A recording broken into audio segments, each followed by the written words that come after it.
saveur divine. Cette bonne nouvelle du royaume sera prêchée dans le monde entier pour servir de témoignage à toutes les nations. Alors viendra la fin. Ce pain céleste vous est présenté par Immaculée Niraneza. Shalom, shalom, mes bien-aimés de Dieu qui écoutent cette émission. Que la paix de notre Seigneur soit avec vous. Je voudrais commencer cette méditation en citant la lettre de Paul à Philémon. Juste le 4e verset, il lui a dit « Je rends continuellement grâce à mon Dieu, faisant mention de toi dans mes prières, parce que je suis informé de la foi que tu as au Seigneur Jésus et de ton amour pour tous les saints. Alléluia. » Paul dit à Philémon que il rend continuellement grâce à Dieu. Il remercie Dieu chaque jour pour Philémon. Il prie chaque jour pour Philémon. Lorsqu'il dit « Je fais mention de toi dans mes prières », ça veut dire que il prie pour son ami chaque jour en citant son prénom. Mes bien-aimés de Dieu, si cela est possible, priez les uns pour les autres et ça fait toujours du bien de savoir que quelqu'un a prié pour moi en citant mon prénom. C'est très important. Alors moi aussi, je vous affirme que je prie continuellement pour vous. Même si je ne saurais pas citer le prénom de tout le monde, mais lorsque je suis dans ma prière, je dis « Seigneur, bénis chaque personne qui écoute l'émission Saveur Divine, fortifie chaque personne qui fait quelque chose en faveur de cette émission. Seigneur, bénis-les abondamment. » Alors, encore une fois, on commence. Je voudrais vraiment demander la bénédiction de Dieu pour vous et pour vos familles. Alléluia. Je remercie Dieu pour ce nouveau jour. Nous sommes en train de voir l'œuvre de la croix de Jésus-Christ. Elle est précieuse. Hier, je vous ai dit que l'apôtre Paul se glorifiait de la croix de Jésus-Christ. On va continuer dans cet élan. Je vais souligner une chose, c'est que Jésus-Christ n'a pas subi la croix. Il l'a choisi. Et c'était quelque chose qui était planifié depuis longtemps, depuis des siècles. Dieu, dans son plan merveilleux de rédemption, il avait prévu cela. Donc, ce n'était pas du tout un accident. Je vous donne une anecdote de ce qui m'est arrivé dans les années 2000. J'enseignais à l'école primaire et donc je voyais l'histoire de Pâques avec les enfants de 3e primaire comme ça. Et puis un enfant, lorsque nous avons regardé le film de la crucifixion, un des enfants me dit « Madame, il a eu un accident grave. » Ah! Et moi je lui ai dit « Non, ce n'était pas un accident. Il n'a pas eu d'accident. Il l'a choisi. Par amour pour nous, Jésus-Christ a choisi de faire couler son sang à la croix de Golgotha. Et ce n'était pas quelque chose qui lui a été imposé, mais il l'a fait librement et il l'a fait avec amour. Dieu le Père avait planifié cela depuis des années.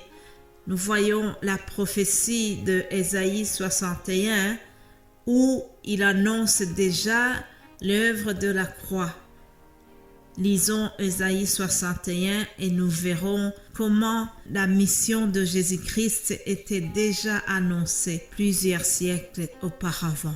Lisons Ésaïe 61, versets 1 à 3. Le titre c'est « Le salut proclamé ». L'Esprit du Seigneur l'Éternel est sur moi, car l'Éternel m'a oint pour porter de bonnes nouvelles aux malheureux. Il m'a envoyé pour guérir ceux qui ont le cœur brisé, pour proclamer aux captifs la liberté et aux prisonniers la délivrance, pour publier une année de grâce de l'Éternel et un jour de vengeance de notre Dieu, pour consoler tous les affligés, pour accorder aux affligés de Sion, pour leur donner un diadème au lieu de la cendre, une huile de joie au lieu du deuil, un vêtement de louange au lieu d'un esprit abattu, enfin qu'on les appelle des térébintes de la justice, une plantation de l'Éternel pour servir à sa gloire. Alléluia. Ça, c'est Ésaïe qui annonce déjà ce que le Messie viendra faire. Il annonce déjà la mission du Messie annoncée, la mission du Messie qui viendra sauver son peuple. Alléluia. Ah, chers amis, la parole de Dieu est la vérité. Ce que Dieu avait annoncé au travers le prophète Ésaïe, cela a été accompli quelques siècles plus tard. Vous vous imaginez, lorsque Jésus-Christ est venu, il va un jour aller dans une synagogue. Alors il entre dans la synagogue et puis il va lire un texte.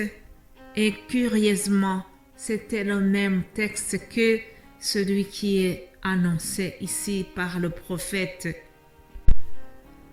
Dans l'évangile selon Luc, chapitre 4, verset 16, on nous raconte comment Jésus-Christ est entré donc dans la synagogue de Nazareth. Et puis, il est entré comme sa coutume l'obligeait.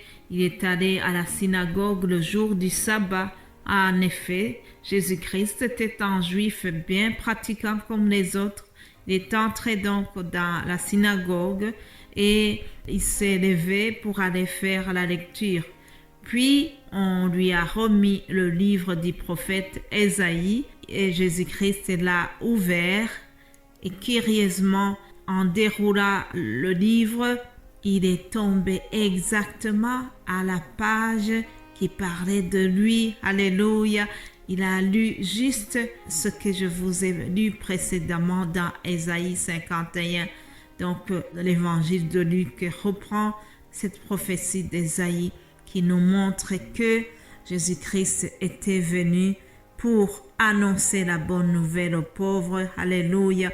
En effet, l'œuvre de la croix, même si c'est un scandale pour les Juifs, mais c'est une bonne nouvelle pour nous tous, une bonne nouvelle pour les pécheurs, parce que à la croix, Jésus-Christ se fait coupable pour que nous soyons innocentés.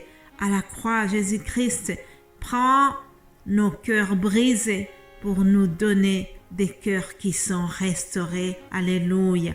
À la croix, Jésus-Christ est venu pour annoncer aux aveugles qu'ils ont recouvert la vue. Alléluia. À la croix, Jésus-Christ vient pour les opprimer, pour les consoler et pour leur donner de la joie au lieu de la tristesse. À la croix, Jésus-Christ a porté nos infirmités. Alléluia. Je le crois fermement, même si la guérison tarde, mais je suis sûre que Jésus-Christ, par ses meurtrissures, il a porté nos maladies et nos infirmités, comme dit Ésaïe 53. Mais bien-aimés de Dieu, comme je le disais dès le début, Jésus-Christ n'a pas subi l'œuvre de la croix.